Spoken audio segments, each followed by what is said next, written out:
సమస్యలన్నిటికీ మూల కారణం ఈ 3 శాపాలే. ఉన్నాయి. పితృదోషాలు, స్త్రీ శాపాలు, అలాగే దేవతా శాపాలని చెప్తుంటారు. అసలు ఇవేంటి? ఎందుకొస్తాయి ఇవి? పితృదోషం అనేటువంటిది ఇప్పుడున్నటువంటి ప్రతి ఒక్కరిలో ఉందనే అవునా? ప్రతి ఒక్కరికి. ఓకే. మన భారతదేశంలో ఉన్న 100,00,00,000 జనాభాకి, ప్రపంచంలో ఉండేటువంటి ప్రతి ఒక్కరికి కూడా పితృదోషమో, స్త్రీ శాపమో, దేవతా శాపమో, బ్రహ్మత్యాదిపాతక దోషాలో ఆ! ఏదో ఒక విధమైనటువంటి దోషాలు తప్పనిసరిగా ప్రతి ఒక్కరి జాతకంలో ఉండి తీరాల్సిందే. ఆ! నా ఆలోచన ప్రకారం ఇప్పుడున్నటువంటి సమయంలో సాక్షాత్తు భగవంతుడు జన్మ ఎత్తిన ఆయనకు కూడా దోషభూయిష్టమైనటువంటి జాతకాలతోనే పుడతారు. తప్పనిసరిగా దోష పరిహారాలు ఉంటాయి అని చెప్పి నేను సంపూర్ణంగా విశ్వసిస్తూ ఉంటాను. భగవంతుడు కూడా. భగవంతుడు కూడా. ఇప్పుడున్నటువంటి ఈ ఈ కాలమాన పరిస్థితులలో. పాపయుగంలో, ఆ! కలియుగంలో కరెక్ట్. ప్రస్తుతానికి కరెక్ట్. ఓకే. ఇక్కడ పితృదోషం అని చెప్తూ ఉంటాం.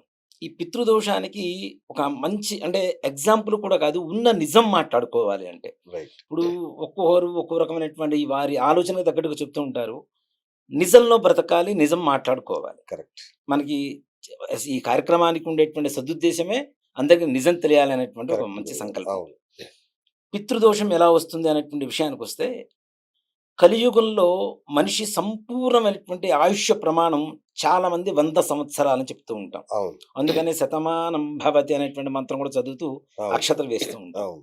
కానీ జ్యోతిష్ శాస్త్ర ప్రకారం 120 సంవత్సరాలు మనిషికి బ్రతకాలి అని చెప్పి శాస్త్రం చెబుతుంది. ఓహ్! ఎందువల్ల? రవి మహర్దశ నుంచి కేతు మహర్దశ వరకు.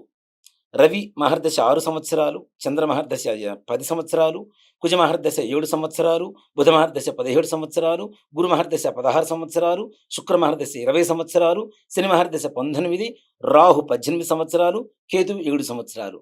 మొత్తం వెరసి 120 సంవత్సరాల మహర్దశలు జరుగుతాయి. ఓకే. అంటే ఒక మనిషిలో ఇన్ని మహర్దశలు మొత్తం జరగాలి అనేది అవును. శాస్త్రం చెప్తోంది. అవును. కాబట్టి 120 సంవత్సరాలు సంపూర్ణమైనటువంటి ఆయుష్య ప్రమాణం అని చెప్తూ ఉంటాం. ఓహో!